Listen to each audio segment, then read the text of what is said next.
The crystalline spires of Nidrix gleamed under the purple light of twin suns, their perfect symmetry a testament to the planet's obsession with flawlessness. Thera stood at her healing chamber's window, her iridescent skin reflecting the evening glow, as she watched citizens move through the streets below like pieces in an endless geometric dance. Each step measured, each movement calculated, perfection in motion.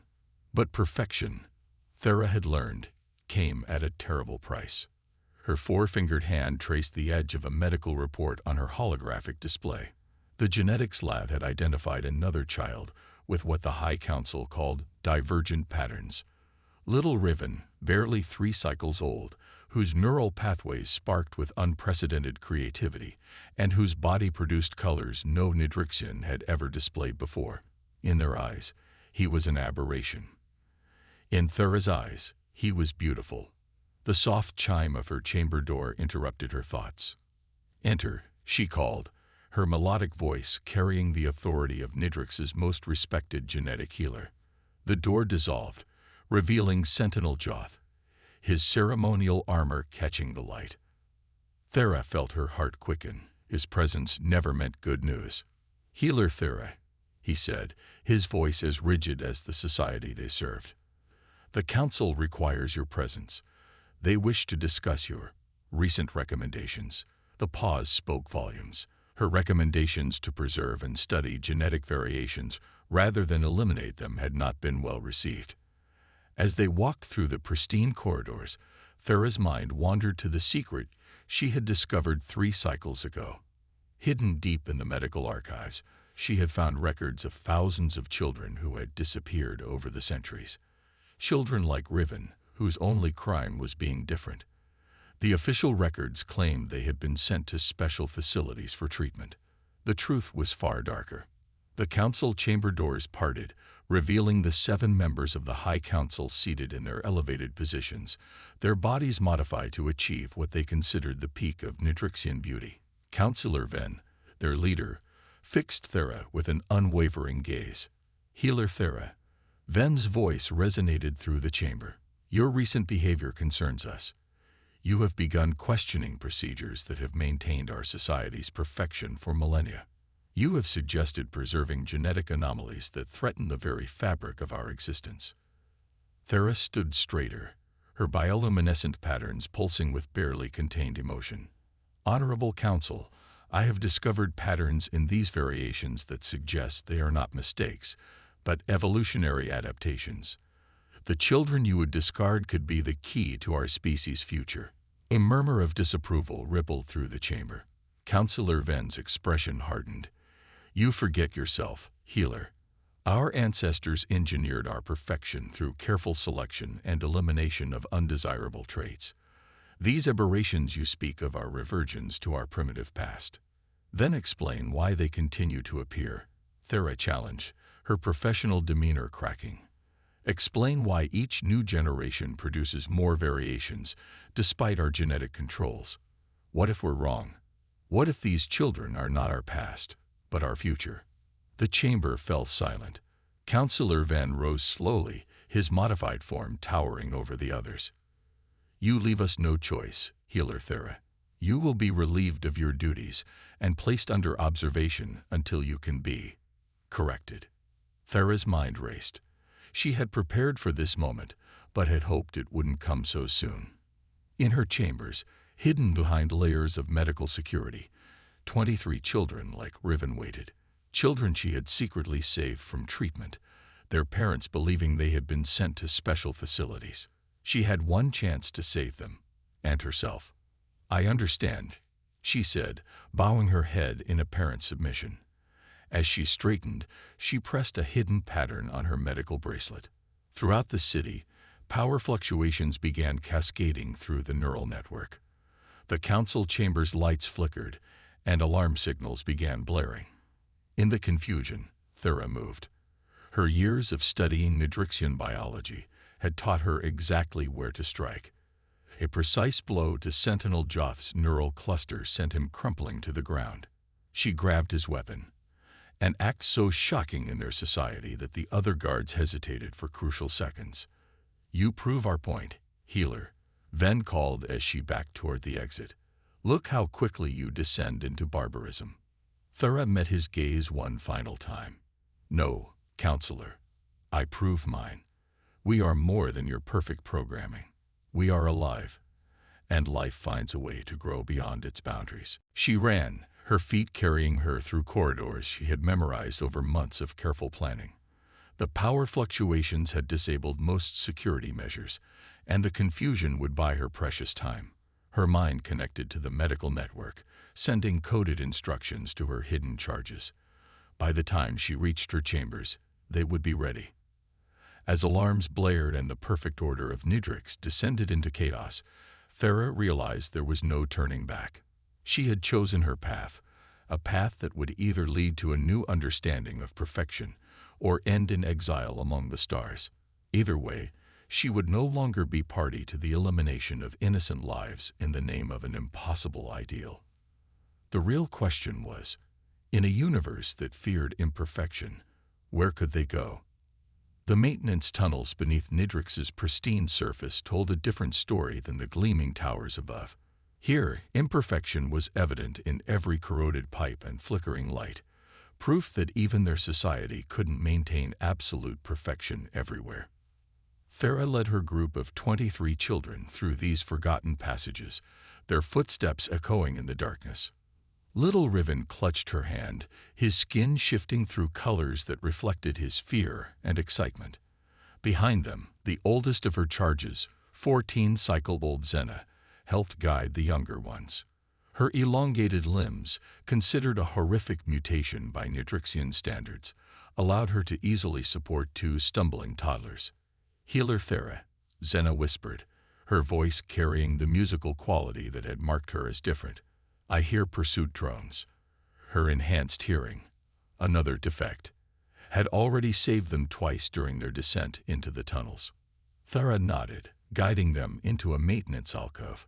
She had spent months memorizing these routes, marking hidden passages that the drone's sensors couldn't penetrate. Above them, the perfect society of Nidrix was unraveling as its citizens discovered that their most respected healer had betrayed their fundamental beliefs. The alcove led to a narrow shaft that descended toward the planet's ancient spaceport. Long abandoned in favor of more modern facilities, it still housed several functional vessels, including the small transport ship Thera had spent the last cycle secretly preparing. If they could reach it, they might have a chance. "Remember your training," Thera whispered to the children. Over the months of hiding them, she had prepared them for this moment, teaching them to work together, to use their unique abilities as strengths rather than seeing them as flaws. "Riven, we'll need your gift soon." The boy nodded solemnly. His ability to manipulate colors extended beyond his own body. He could bend light around others, rendering them nearly invisible. It wasn't perfect camouflage, but it might be enough to confuse the drone's optical sensors. They moved deeper into the tunnel system, the air growing thicker with the smell of ancient machinery. Suddenly, Xena stiffened. "Multiple signals," she warned. "They're changing their search pattern." Above them, the ceiling trembled as heavy security vehicles moved through the streets. The Council was mobilizing far more resources than Thera had anticipated. They weren't just trying to stop a rogue healer. They were trying to prevent a challenge to their entire worldview. "Riven," Thera whispered, "now." The boy closed his eyes in concentration, and gradually, the group began to fade from view. It wasn't true invisibility, but rather a shifting pattern of colors that made them harder to focus on. Combined with the tunnel's poor lighting, it might be enough. They had barely moved 20 steps when the first drone appeared at the tunnel's intersection. It hovered silently, its sensors sweeping the area.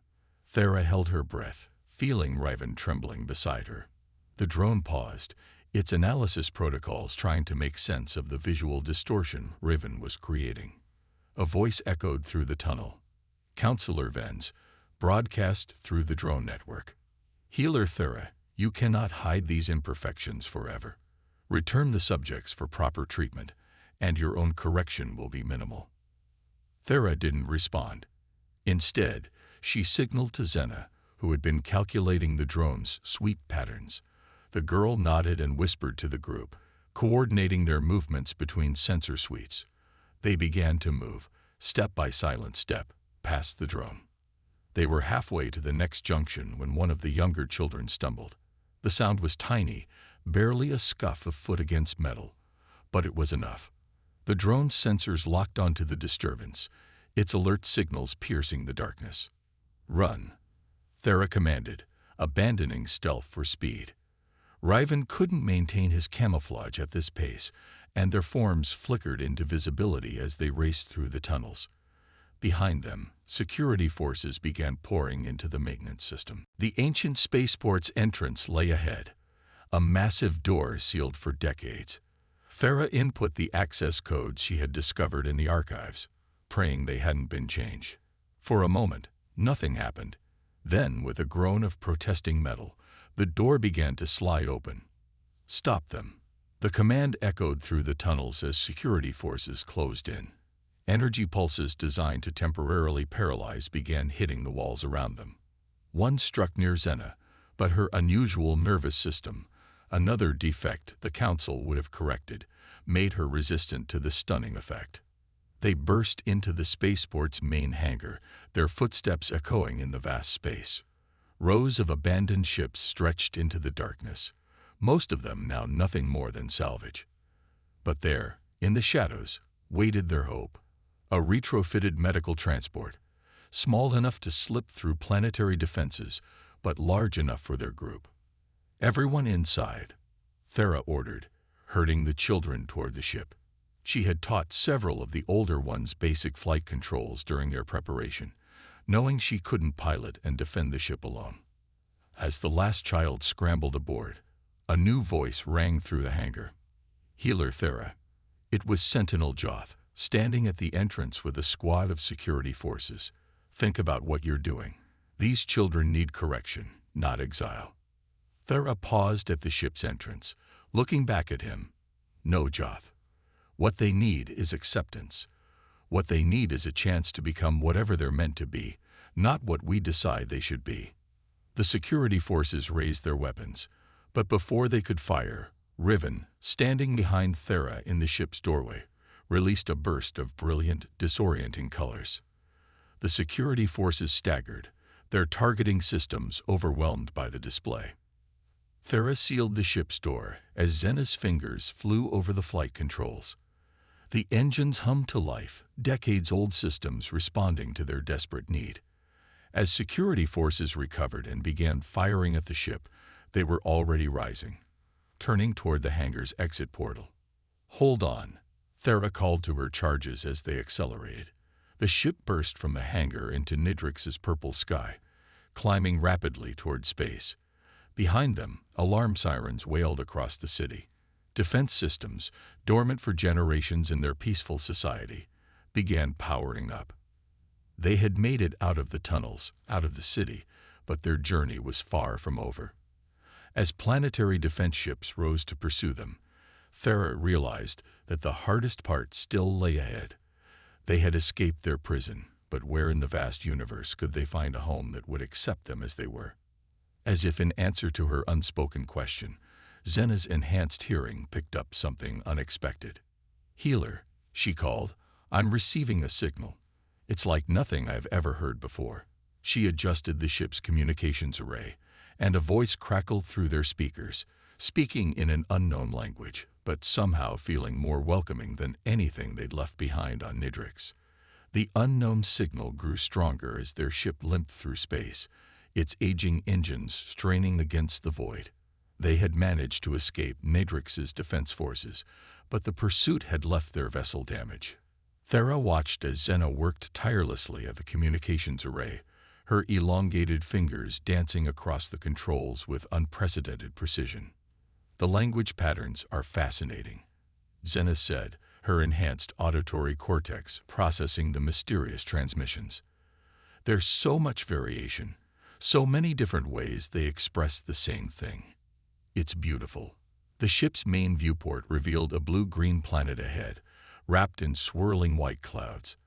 Unlike Nidrix's carefully terraformed purple landscapes, This world seemed to revel in its chaos of colors and patterns. 3 larger vessels approached their position, their designs unlike anything in Nidrixian records. "They're hailing us," Zena announced, her skin shifting with nervous excitement. I think I can approximate their language." Thera nodded, gathering the children close. Riven pressed against her side, his ability to manipulate light creating subtle patterns of reassurance that spread among the group. Whatever waited ahead couldn't be worse than the fate they'd escaped. The largest of the approaching vessels moved into position alongside them. A voice came through their speakers, now processed through Zena's improvised translation matrix. "Unidentified vessel, this is Captain Reese Harrison of the Earth Defense Ship Horizon. We've detected multiple life signs and significant damage to your systems. Do you require assistance?" Thera took a deep breath. "Earth vessel, this is Healer Thera formerly of Nidrix. We seek asylum. We have children aboard." She paused, then added, "Children who would be considered aberrations by our people, but who deserve a chance to live." There was a long moment of silence. Thera could feel the children's anxiety mounting, their various genetic variations manifesting in waves of color changes, subtle luminescence, and the soft harmonic humming that was unique to their kind. "Healer Thera," the human captain's voice returned, softer now. "We're reading severe damage to your life support systems. Permission granted to dock with Horizon. We'll discuss asylum once your group is safe." The docking procedure was automated, their small vessel guided carefully into the Horizon's massive bay. As their airlock sealed against the human ship, Thera gathered her charges. "Remember," she told them, "whatever happens, you are perfect exactly as you are." The airlock cycled, and they found themselves facing a small group of humans. Thera's medical training had included basic xenobiology, but nothing had prepared her for the sheer diversity before her. The humans varied in size, color, and features to a degree that would have horrified Nidrixian society. Yet they moved with confidence and purpose, completely at ease with their differences. Captain Harrison stepped forward, his dark skin contrasting with silver-shot hair. Beside him stood a shorter woman with distinctly different facial features and reddish hair, wearing what appeared to be a medical uniform. The captain's eyes widened slightly at the sight of the children's varying appearances, but his expression remained warm. "Dr. Patel," he addressed the medical officer, "please ensure our guests receive any necessary treatment." He turned to Thera. "Healer, if you'll come with me, we have much to discuss."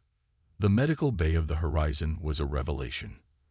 Unlike the stark, standardized facilities of Nidrix, this space somehow managed to be both efficient and welcoming. Dr. Patel moved among the children with genuine curiosity and care. Her questions focused on their comfort rather than their differences. "Your children are remarkable," she told Thera as they watched the examinations. "Each of these genetic variations, they're not random mutations. They're more like specialized adaptations." "That's what I tried to explain to our council," Thera replied. "These aren't flaws to be corrected. They're possibilities to be explored." In the captain's office, Thera learned about Earth's own journey toward accepting diversity. Captain Harrison spoke of humanity's long struggle against prejudice, of their gradual understanding that difference wasn't weakness, it was strength. "Your timing is fortunate," he explained. "Earth has been preparing for first contact scenarios. We have protocols for refugee situations and programs specifically designed to help integrate alien species into our society." "But my children," Thera began, "they're so different." Harrison smiled. "Healer Thera, look around you. Earth thrives on difference. Our greatest achievements came from bringing together diverse perspectives, abilities, and ways of thinking." Over the next several days, as they waited for formal asylum proceedings to begin, Thera watched in amazement as her children began to flourish. Riven's light-bending abilities fascinated the human scientists, who immediately saw applications in everything from stealth technology to entertainment. Zena's enhanced hearing and natural gift for languages made her an instant asset to the communications team. Even the youngest children found acceptance. A human engineer spent hours with little Cricks, whose extrasensory tendrils, considered a horrific mutation on Nidrix, proved capable of detecting subtle electromagnetic fields. Together, they began developing new ways to diagnose spacecraft mechanical problems. But it wasn't just the practical applications that moved Thera. It was the way the humans celebrated each child's uniqueness. They saw beauty in Riven's ever-changing colors, music in Zena's harmonic speech patterns, and wonder in every variation that Nidrix had deemed a flaw. One evening, watching her children interact with the human crew, Thera found herself crying, something considered a sign of dangerous emotional instability on Nidrix. Dr. Piddle found her and simply sat with her, offering silent companionship. "I never knew," Thera finally whispered, "that acceptance could look like this." "It wasn't always this way," Dr. Piddle replied. "We had to learn, often the hard way, that our differences make us stronger. Maybe that's why we were meant to find each other. Your children might help us remember that lesson, even as we help them find their place in the universe." But as Thera watched the stars through the horizon's viewport, she knew their journey wasn't over. Somewhere out there, Nidrix's pursuit ships would be searching, and sooner or later, their two societies would have to confront their fundamental disagreement about the nature of perfection itself. The Horizon's long-range sensors detected the Nidrixian pursuit fleet 3 weeks after they'd granted Thera's group asylum.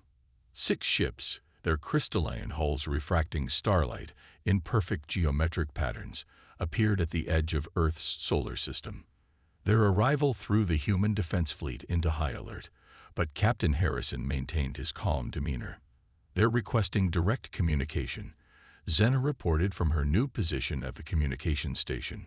Her enhanced hearing had proven invaluable in coordinating between Earth's various defense vessels, and now she sat proudly in a modified chair that accommodated her unique physiology. The main view screen activated, revealing Counselor Ven's familiar face. His perfect features betrayed no emotion as he surveyed the bridge crew, his gaze finally settling on Thera. "Return our property," he stated simply. "These genetic aberrations must be corrected for the good of our society." Captain Harrison stepped forward. "Counselor, you're in Earth-controlled space. These individuals have been granted asylum under our laws. They are not property. They are people under our protection." "You don't understand what you're protecting," Ven replied. "These mutations threaten the very foundation of our civilization. Their existence challenges everything we've built over millennia. Perhaps it needs to be challenged." Thera spoke up, standing beside Harrison. In the weeks since their rescue, she had seen her children grow in ways Nidrix would never have permitted. Riven had joined a group of human artists, using his light manipulation abilities to create stunning interactive installations. Crix's sensory tendrils had helped detect a potentially catastrophic engine failure before it could occur. The bridge doors opened, and Dr. Pottle entered with several of the children. They had insisted on being present for this confrontation, refusing to hide any longer. Ven's expression flickered with disgust as he saw them standing proudly among the humans. "Look at what your children have achieved here," Harrison addressed Ven. "Each of their unique traits has brought new insights, new possibilities. Isn't that worth preserving?" "You speak of preservation." Ven's voice hardened. "We speak of perfection. These deviations cannot be allowed to contaminate our genetic legacy. You have 24 Earth hours to surrender them, or we will take action." The transmission cut off, leaving the bridge in tense silence. Harrison turned to his crew. "Begin evacuation preparations for non-essential personnel. Alert Earth Defense Command.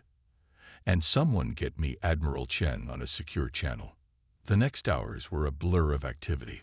Earth's defense fleet mobilized, taking up protective positions around the planet. Farah watched in amazement as humans from different nations and backgrounds worked seamlessly together, their diversity becoming their strength as they contributed different perspectives to the brewing crisis. In the Horizon's medical bay, Dr. Patel made a breakthrough that could change everything. She had been studying the children's genetic variations, and her findings were extraordinary. "These aren't random mutations," She explained to Harrison and Thera. Their coordinated adaptations. It's as if their DNA is evolving to meet future challenges we can't even predict yet. Can you prove it? Harrison asked. Better than that, Dr. Petal smiled. I can demonstrate it. Riven, would you join us? The boy stepped forward, his skin shifting through subtle colors. Dr. Patil activated a holographic display showing his genetic structure. Watch what happens when he uses his abilities. As Riven began manipulating light, his DNA responded, showing patterns of activation that spread through his entire genetic code. It's not just him, she continued. Each of the children shows similar patterns, these imperfections that Nidrix wants to eliminate. They're the next step in their species' evolution. Harrison's expression grew determined. We need to show this to the Nidrixian fleet. Thera, would you and the children be willing to help us make our case? Before Thera could respond, the ship's alerts blared. Multiple ships dropping out of faster-than-light travel. Xena called out. They're not Nidrixian designs. They're coming from different directions. The view screen filled with images of approaching vessels, ships from other species who had been monitoring the situation. Some had their own stories of fleeing from societies obsessed with genetic purity. Others had evolved past such concerns and wanted to prevent another species from making their mistakes. A new voice joined the communications channel, a representative from the Galactic Council, a body Earth had only recently learned existed. We have been watching. The alien voice declared. This conflict represents a crucial moment in galactic society. The question of genetic diversity versus engineered perfection has divided worlds before. Perhaps now is the time to address it openly. As the deadline approached, the space around Earth had become crowded with observers and potential allies. The Nidrixian fleet found themselves facing not just Earth's defense forces, but a coalition of species united in defending the right to evolve naturally. Thera gathered her children, looking at each unique face. Whatever happens next, she told them, know that you have already changed the universe. You've shown that different doesn't mean wrong. It means new possibilities. The command center screen showed the Nidrixian fleet moving into attack position. But as they watched, more ships arrived. Vessels from worlds that had their own imperfect citizens hidden away, inspired by Earth's stand to finally speak up. The final confrontation was approaching, but it would be about more than just Thera's children now. It would determine whether the galaxy would embrace diversity or continue to pursue an impossible ideal of perfection. And as Thera looked around at the humans who had welcomed them, she knew which side would ultimately triumph. The first shot came from a Nidrixian vessel, a burst of energy that dissipated harmlessly against the horizon's shields. But it wasn't aimed to destroy, it was a statement, a declaration that perfection would not bow to diversity without a fight. The Earth Defense Fleet held their positions, backed by the growing coalition of alien vessels. Captain Harrison stood on his bridge, Thera and her children beside him, as Dr. Patil's genetic findings were broadcast across all frequencies. Look at your own history. Thera's voice carried across space to her people. Every advancement, every breakthrough came from something unexpected, something that didn't fit the pattern. These children aren't mistakes. They're the future you've been trying to prevent. On the screens, Riven stepped forward, his skin projecting patterns of light that transformed the bridge into a living gallery of possibility. Through the neural networks connecting the assembled ships, observers watched in awe as his gift created beauty from what Nidrix had deemed a flaw. Xena's voice joined the broadcast, her unique vocal structures allowing her to communicate simultaneously in multiple frequencies. Ships across the fleet reported receiving perfect translations of her message. We are not your failed experiments. We are the next step in our evolution. The Nidrixian fleet's formation wavered. On their bridges, crews who had never questioned their society's pursuit of perfection watched as Crix used his sensory tendrils to detect and prevent a cascade failure in a neighboring vessel's engines. They saw strength in difference, purpose in variation. Your weapons are armed. Harrison addressed the Nidrixian ships, but look around you. The galaxy has made its choice. The question isn't whether difference will be allowed to exist. It's whether you'll be part of its future or locked in your past. Counselor Ven's response came not in words but in action. His flagship's weapons powered down, followed one by the other Nidrixian vessels. Perhaps, he said finally, his perfect features showing the first crack of uncertainty, we have defined perfection too narrowly. The Earth-led coalition moved quickly.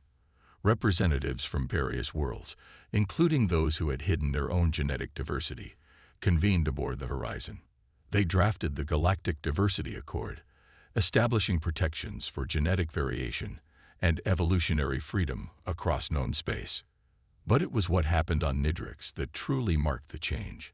As news of the confrontation spread, others like Thera's children began to emerge from hiding.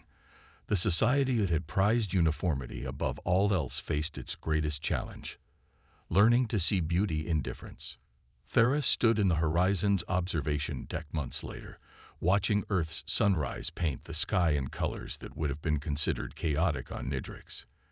Beside her, Revan created light patterns that danced with the dawn, while Zena's enhanced hearing picked up the harmonies of Earth's awakening day.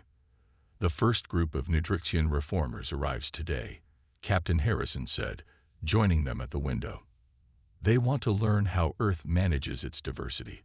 They're bringing children who would have been corrected in the old system. And the Council? Thera asked, though she already knew the answer. Change never came easily to those who had built their power on the illusion of perfection. Divided, Harrison replied. But the younger generation is pushing for reform. Your children showed them something they can't unsee. That evolution isn't about reaching perfection. It's about adapting, changing, becoming something new.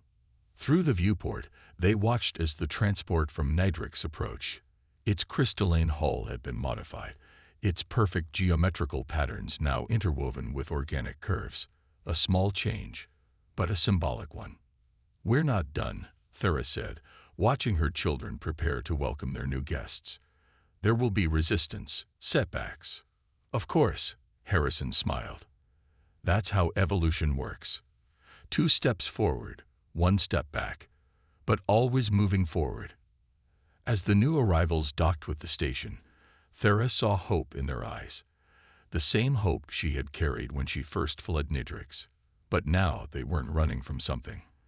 They were running toward a future where difference wasn't just tolerated, but celebrated. Riven created a display of welcoming lights as the airlock cycled. Zena prepared to translate for those who hadn't yet learned Earth languages, and Crix's sensory tendrils detected the nervous excitement of their visitors, helping the human greeting party adjust their approach to put them at ease. You know, Harrison said, watching the scene unfold, some would say this is a kind of perfection too. Not the static, unchanging kind your people sought, but something more dynamic. The perfection of becoming rather than being. Thera watched as human and alien children began to mingle, their differences forgotten in the universal language of curiosity and play. Perhaps that's what we were seeking all along, she replied. Not an end state, but an endless journey of discovery. Above them, Earth continued its dance around its star, its chaotic beauty a testament to the power of evolution, unfettered by artificial constraints. And in the space around it, ships from 100 worlds witnessed the beginning of a new chapter in galactic history, one written not in the language of perfection, but in the endless variations of life itself.